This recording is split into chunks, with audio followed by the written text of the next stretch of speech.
Hey everyone, welcome back to another episode of Shake Sales. Today I got Alex Berman from Galdion. Super excited to talk to Alex. Alex has been in the cold email game and really just immersed in anything outbound sales for the last, decade plus now. And you've probably done it all. So, Alex, welcome. Hey, thanks for having me. Awesome. So, before this, we were talking about how cold email is changing. And in order to be successful, you probably have to do maybe a different approach or, things have changed. So let's talk about first, what is changing? The main thing that's changing right now is there is a deliverability crisis going on. And we've gone through several phases now of this deliverability crisis, right? It started out in the old days, everyone would send small amounts of cold emails. They'd send it with just a few.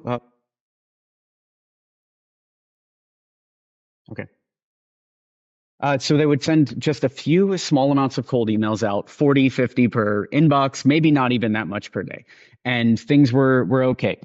But then people started pushing higher and higher volumes of sending. And so that's led to all of the people that are processing emails to crack down harder and harder. It started with everyone had switched to a platform called Zoho to send cold emails. And so Zoho was having a lot of sending. Then Zoho actually banned cold email.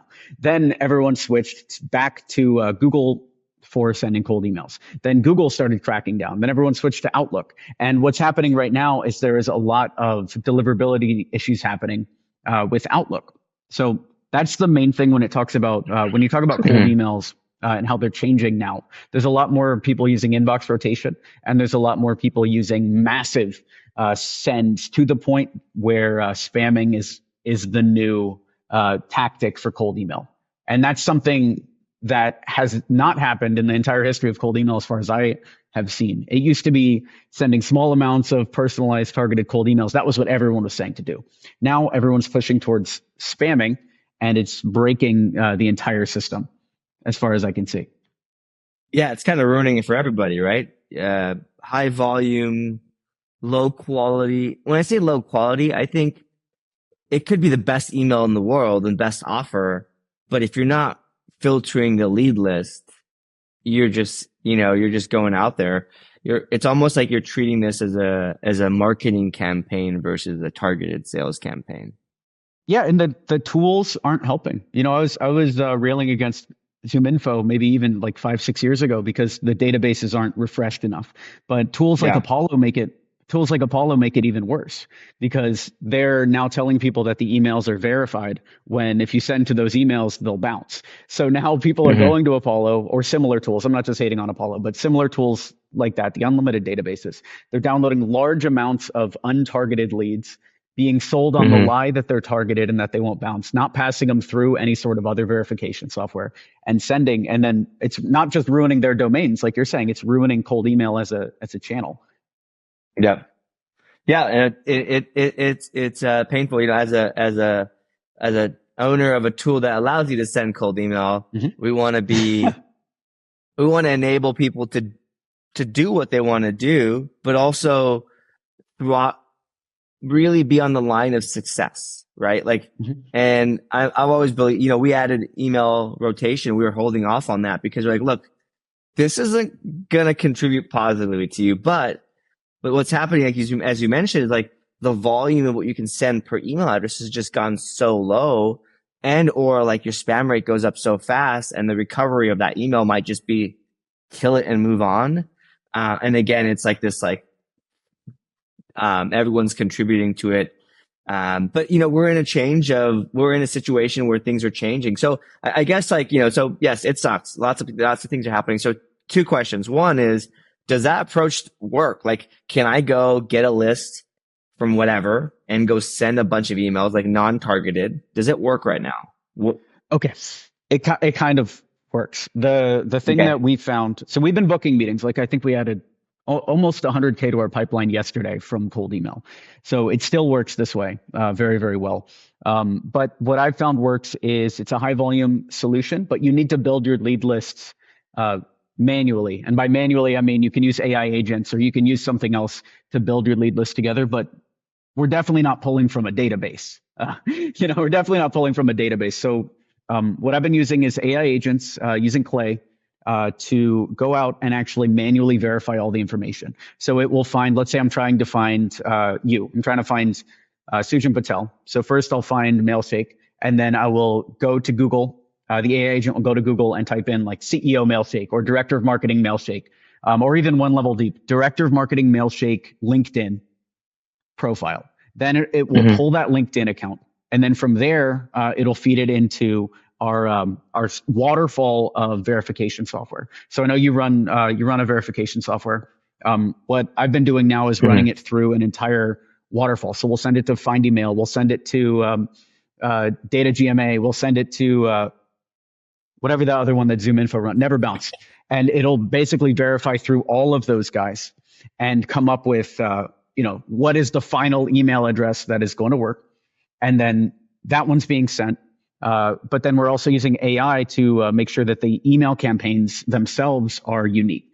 So, of course, like our target market and our case studies and all that stuff, that's not spin taxed. That's not changed. But the first couple sentences of the email are now 100% AI written. So what I've been doing now is, there was the old one where you're just coming in with a compliment, like, "Hey, Sujan, just saw the interview you did with Alex on your podcast and loved it." But then I've been doing some other ones like, like, "Hey, Sujan, noticed that your competitor, blah, blah, blah, is doing this thing, and you're probably worried about this." And that's all stuff that AI can do now. So it's a multi-step AI process to just make sure that these emails are unbelievably relevant, like to the point where I will go through and I'll be like, find the top 3 competitors to this company. And then based on those top 3 competitors, we can infer the biggest fear of the person. I've also gone through and told a personal story from my childhood about their product. Like for a lot of e-commerce stuff, this works. Like, "Hey, I noticed you sell, sporting goods. When I was a kid, sports really inspired me to do X, Y, Z. And that's why, I love your kind of company." So basically we're using AI, just using GPT, or now you can use Galadon API to do the same. But just using AI to write emails that are more targeted, and also more unique. That way you don't have to worry about spin text, and you can get that one-to-one feeling. But yeah, 100%. You actually, it's very hard to hit numbers without sending what would have been considered massive volume in the day. But I mean, I know for Galadon we're ramping towards 140,000 cold emails a month. And when I started, I was sending 40 cold emails a week. So that's like the difference of how it's changed in the last 10 years. Yeah, but I bet that 40 would result into maybe 5 or 7 meetings, right? Or like 5 to 7 responses at the very least. The success rate's lower, right? These days, or the success rate is a lot lower. And I've found that, but I've also found that the success rate of, unless you're going to write an email completely manual, the success rate's lower in general if you're using scripts and templates. But I don't know how the maybe you'll be able to answer this too, but I don't know how the process works. But like, anytime I want to send a one-to-one email to somebody, I can send it and I can get 100% response rate from them. But it seems like anytime I use a template, then it drops. Yeah, and the reason for templates not being as effective anymore, they still work in certain situations, is that there's 2 parts to the email spam and deliverability. There's the sending, so you and your email provider sending an email, and then there's the email provider receiving it. In a lot of cases, it's the same, like Google to Google, and both ends are trying to stop spam, right? And fraud. Really, it's more fraud. So what you don't know in the background is there's more fraud than spam, right? So fraud is like someone maliciously trying to inject, malware or steal your social security information, try to get you to change your address or login information, stuff like that, right? So like there's more cybersecurity issues. That spam is going along for the ride. Anyways, long story short is you're getting hit. You usually haven't gotten hit in the past on templates on the sending side. Before, it used to be on the receiving side. You're getting hit on the sending side. So if an email copy has been sent enough times, it's usually on the like watch list. Now you add that with like, you're sending this email like a gazillion times and your new email address, boom, you're probably not even going to get past the sending side, let alone the receiving. So anyways, I think like the cool thing is there's AI, you can do AI driven templates where you're really personalizing the very front of that email. Again, it's personalized, like you mentioned, like it's relevant, very relevant to the recipient, but you can use the same approach at scale, right? Find three competitors, figure out like identify pain point. Yeah, hey, your competitors are doing this, you're not. And you could even just say like, why aren't you investing in AI? Your three top, this, that, the other competitor is way better. It doesn't even have to be like super specific. Anyways, long story short, I love the approach that you're taking where you're actually getting the data yourself. And I want to make sure, I want to echo this message. I run Norbert, which is a data provider, right? And what you don't know is on the back end, I can't say who works with us, but we've got probably 75% of the major data providers that we power one part of their verification for. And I could tell you from that experience, the data is not refreshed or verified fast enough. So data gets stale typically after 30 days. And it just keeps getting worse over time.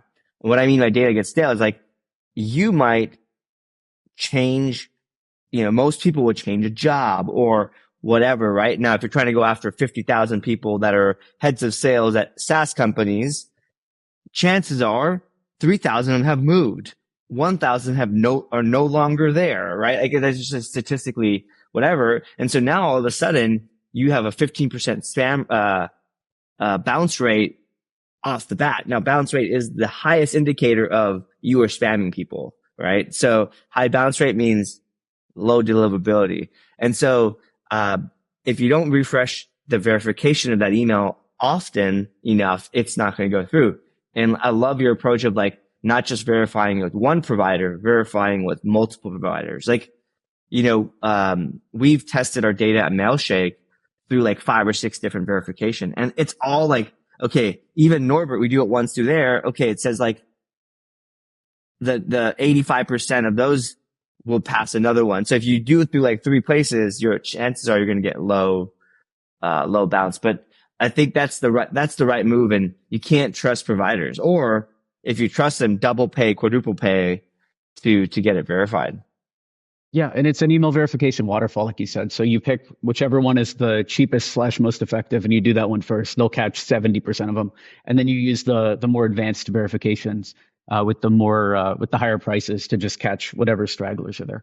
And then to your point of people changing jobs, that's why we have AI agents to check Google, basically, because I found Google and LinkedIn are the best version of this. And searching via Google instead of LinkedIn helps you get around any sort of issues with breaking TOS, scraping LinkedIn, or anything like that. So it's actually all it's all above board. It's the same as if you'd have your VA do a Google search. Absolutely, yeah. I mean, like how we build at Mailshake and what we do, our sales team doing cold email and outbound for ourselves, we use a combination of VAs, AI, scraping, and verification across multiple platforms, right? But here's the thing, and Clay to kind of stitch a lot of this automation together, and then it just goes into a Mailshake campaign once it's been through this process. But here's the thing, that cost for data is still cheaper than ZoomInfo, like than a like unverified contact information from ZoomInfo. So it's kind of funny that it's going that way. Just build it yourself. But, it's still cheaper than ZoomInfo and everything. But what we had to do for the next level is, build it internally. So having it on Clay and going through the OpenAI API and all that was cool, but we were still looking at like a 8 or 9 cent cost per lead, especially with all the verification and everything. So we built our own LLM. We actually just have a server running in Delhi that's running the AI agents. Nice. Because it makes more sense to do it like that. And that way our leads are almost free. We're just paying for data verification now at that point, which using the waterfall, it ends up being pretty cheap. Nice. Awesome. So yeah, thanks for walking us through the process.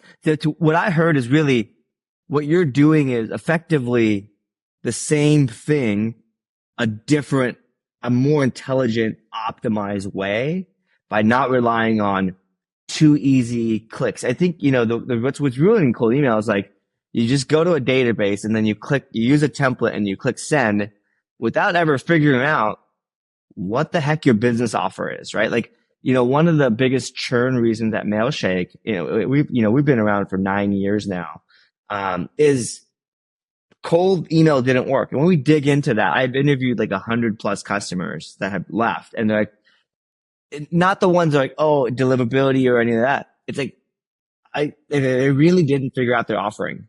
So, figure that out first, right? Like go test what is the thing that you're going to sell for what price and what is the way to sell it and then scale it, because can't scale without that part first. Bro, and people hate this when I tell them this, but the easiest way to test your offer is to just go to an event where your target audience is and just talk to as many people as possible and literally try to book a meeting with them. And you'll see all of the BS. By the time you get out of your SaaSter or your social media world or whatever, you'll have everything nailed down and you'll be ready to go. Love it. Love it. And that's a great trip. And if you're introverted like me, and you hate talking to people and that's kind of challenging, go run ads, like Facebook ads on what your offer is and see if that works, right? So you can't get people to click on an ad to book a demo with you. Maybe you should change the offering to download some content or something like that. Anyways. Exactly. And I'm an introvert too. I hate it as well, but like, bro, I'd rather not spend 10, 20K on Facebook ads when you could just force yourself to go to an event and do it. But yeah, either one works. That's been the fastest one for me. The other one I'd recommend is cold calling, but people that won't go to events really hate cold calling. I like cold calling more than I like in-person conferences. It's more of like I've made so much money just going to events because you can book like 50, even 100 meetings over the course of a couple days. And you do it like people don't do this, right? Like they do this. Anyway, we need to get you back on for that conversation. But Alex, thanks so much for joining. Where could people go to follow along, and also tell us where they can sign up for Galadon? Sure. I think the easiest place is to go to alexberman.com. That's got links to everything. And then you can go to galadon.com if you want to sign up for a demo of our AI or sales enablement. Love it. Thanks, Alex. Thanks for having me.